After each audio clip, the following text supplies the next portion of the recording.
There's a reason why we're still alive and we are not dead yet. Our purpose is not done yet. And that's the only reason why we are still alive. By the mercy of Father Yah, we have still our purpose in this life.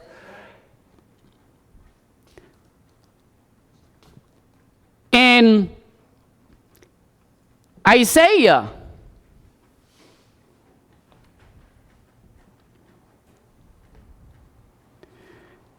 chapter 42, verse 23.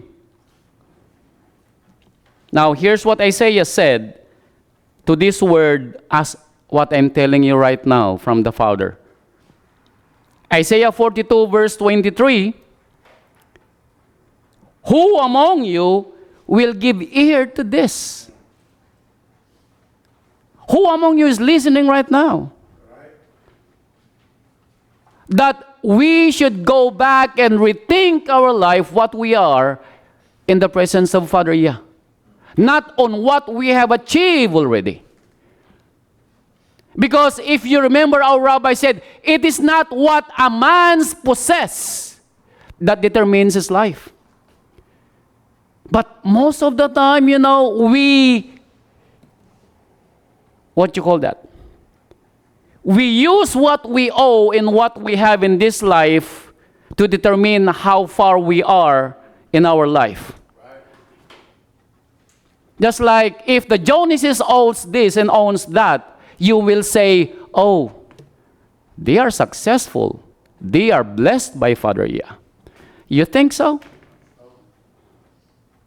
So if that is the case, then Apostle Saul said, we will be the bottom of the ladder. Because what? Saul don't have anything. It's like what we are aspiring. Even our rabbi, did you remember our rabbi? When one of his listeners told him, Rabbi, I will follow you wherever you go. And you know what the rabbi said? The jackals have their houses. The birds have their nests. But the Son of Man has nowhere to place his head. What does it mean to us? It means we should not be worrying about what this world will give to us. But most of the time, we do the opposite, Brother Steve. We forgot the word in Matthew chapter 6, verse 33. That most of the time, it is our rabbi telling us, this is what you should do first. In Matthew chapter 6, verse 33, what it says? Seek first thy kingdom of Father Yah and his righteousness. And what is Father Yah's righteousness? His word. That's why when our rabbi came here on earth, our rabbi lived the word of Father Yah. And he is the righteousness of Father Yah. That's why when he goes back to the heavens, he says, if you see my brother, you have seen me, because whatever I do, you will do also. That's why he is living in us right now, to do the will of the Father, because our rabbi said to us, all the things that you have heard, all the things that you have seen me doing, I got it from my Father. Should we not do the same thing? To do the business of our Father, not the business of our wives, Brother Ken? Not the business of other people, or not our own business? Now, our rabbi is not saying that we are going to, just stop living and do the work. No, he's not saying that. But what he's meant in Matthew chapter 6, verse 33, he says, seek first the kingdom of Father Yah and his righteousness. And he says, the continuation of that, he says, and all these things. List everything. And says, will be added unto you. David in his lifetime, Solomon in his lifetime, he said, I have never seen a righteous man begging for a bread. What does it mean to us? Father Yah in all His glory will not allow anybody of us who profess to do His will lack of anything. Did you believe that? Because if it's not, then what is the reason why Psalm 23 verse 1 was written? Father Yah said in Psalm 23 verse 1 says, Yah is my shepherd. And what is after that? I shall not want. Meaning we will not be lacking for anything. Because our rabbi said, if the birds of the air were being fed by the Father, they did not toil.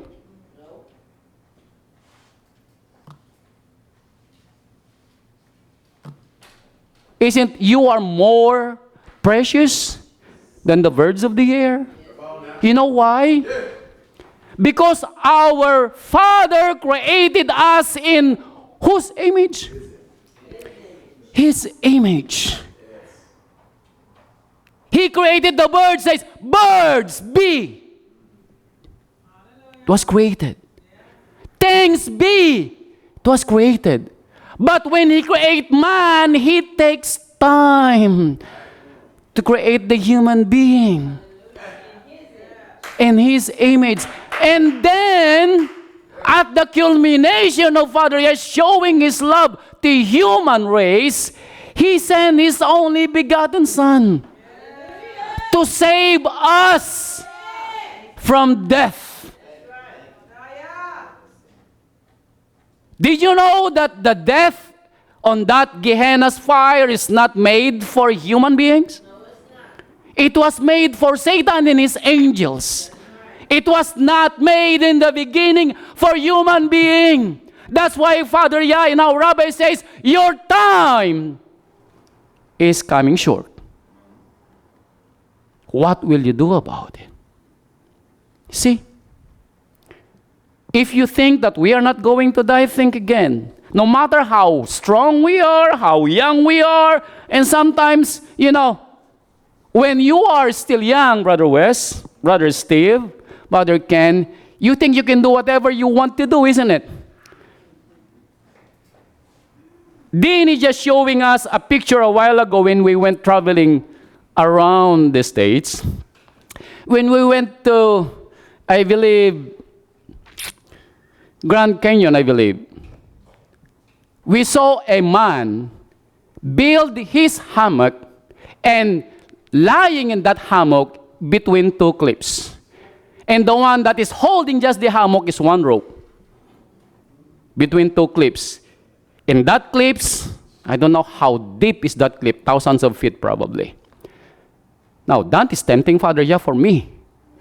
And that's what you go do in life. You see how full human beings sometimes? But that's not the way why Father Yah created us in the beginning.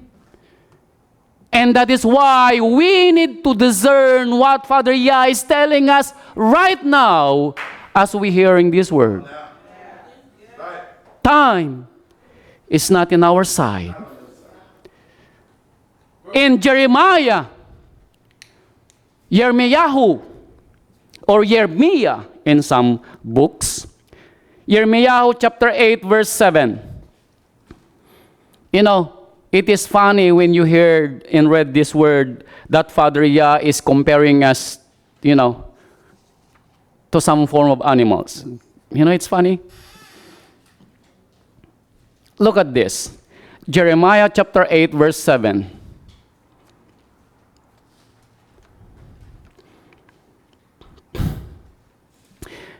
Say, yeah, the stork in the heaven knows their appointed times.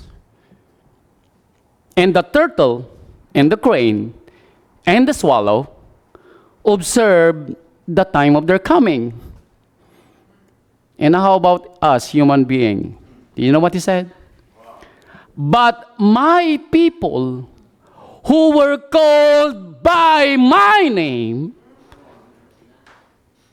Did you imagine, or can you imagine that we were called by the name of Father Yah? We were called. Actually, my wife's been telling me during her time in the Philippines, all neighbors call them Yahweh. They are the people of Yahweh. That's what they call the family of my wife. Because they are the only one in that place who believe in Father Yahweh. So every time they saw them, oh, these are the Yahweh people. And her grandfather always say, rejoice, my child, he said, because the prophecy fulfills in you, that you will be called by his name, which is true. But look at what Father Yah is saying now to the people of Israel who are confessing that they know Father Yah as their father. Jeremiah said, but my people know not the judgment of Father Yah. Isn't it ironic that Father Yah chose Israel to be his people, and yet they don't know the word of Father Yah when it is coming? Now, don't blame the Israel now.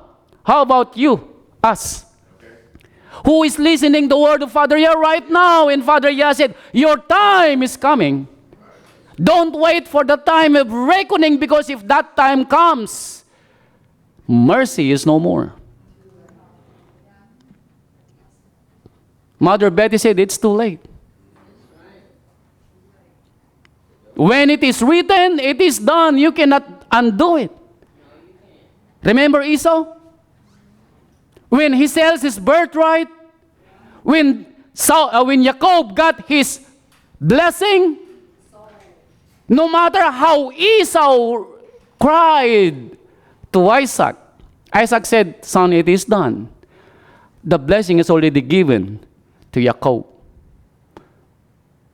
Remember in Genesis chapter 6, Father Yahweh said, my spirit will not strive to man always.